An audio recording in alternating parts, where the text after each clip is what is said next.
Silly Aurora is going to help with the video tonight, even though it's past her bedtime. Right? All right. Look, yeah, see, everyone sees your tooth about ready to fall off. So the PowerPoint is in the barn from the same two previous PowerPoints. Really? This is the last section. Yes, really. So we talked about Montesquieu and Voltaire last class. Now we're going to talk about Beccaria. Now he was an Italian philosopher born in 1738, and he wrote this book when he was 25 years old, and 2 years later he went to Paris to try to promote it.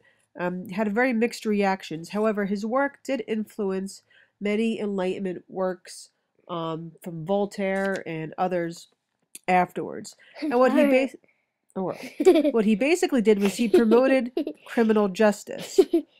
He did this by condemning excessive brutality and the death penalty, because at the time punishment was very excessive, it was brutal, often it was lethal, and it was unequal. And he thought it should be equal. For example, if you committed a crime against a noble, you were punished more harsh than if you punished a crime against, say, an average person. And he thought this was incorrect, that didn't matter. Especially when you think of natural rights and equality, that why should it depend, who that crime was against. He also thought that crime should not be returned with punishment that was another example of violence, right? Really? He thought that punishment should be proportionate to the crime, right? You shouldn't be sentenced to death for stealing a loaf of bread, right? That's not proportionate. And that crime should be determined by the law. It can't be a king just saying, I don't like you, and having some silly reason. There should be a law that sets a precedent of what those crimes are for. And he was also against capital punishment, which is another term for the death penalty. And that was actually pretty radical at the time because, the death penalty was so common for all of human history. But he said if people have rights, then their life should not be taken away. Now, Jean-Jacques Rousseau, we already talked quite a bit about him in class. So just to highlight a few of the things that we discussed, or didn't discuss, he actually was a Renaissance man because he himself actually composed music. Now, he was a critic of Hobbes, and you should have learned a little bit about Hobbes as you did your Twitter project. He didn't think that men were born naturally wicked.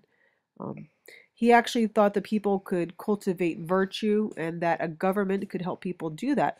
And he was a big supporter of republicanism. Don't think Republican like, in the U.S., Republican and Democrat. Republican is that sovereignty should be held in the hands of the people, right? The government should be by the people, not by, a monarch, that they should have a say in their government. And this book here, this deals with that social contract that we were discussing. He did not invent the idea of the social contract, but he elaborated on the idea that, people give up these freedoms, right? And you're basically enslaved by your property. So what freedoms do we get? And actually, Rousseau's work talked a little bit about that punishment is when people try to get some of those freedoms back, right? A crime is when you try to get some of those freedoms back that you gave up. Now, Mary Wollstonecraft is considered an early, am I boring you? An early women's right philosopher, born in 1759.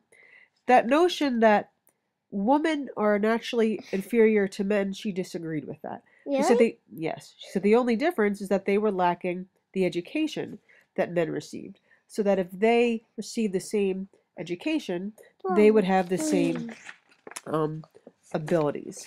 So remember, a lot of these philosophers said, hey, people should not have to listen to tyrants, right? People have, Aurora, please. People have reason, so they should have rights. So she said, well, women can reason, so women have rights.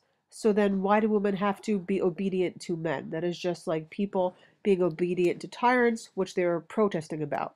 So she was like, let's be consistent here, people. You have to apply your logic to all areas, not just the ones you pick and choose, right? So that's a little rundown of that. Oops, we're going to change things a little bit, though, here. And how we're changing it up is your left side assignment. Today you're going to make an advertisement for any of the books that were mentioned on the slides to this video by any of those three philosophers. What's the password today? Unicorn. Unicorn.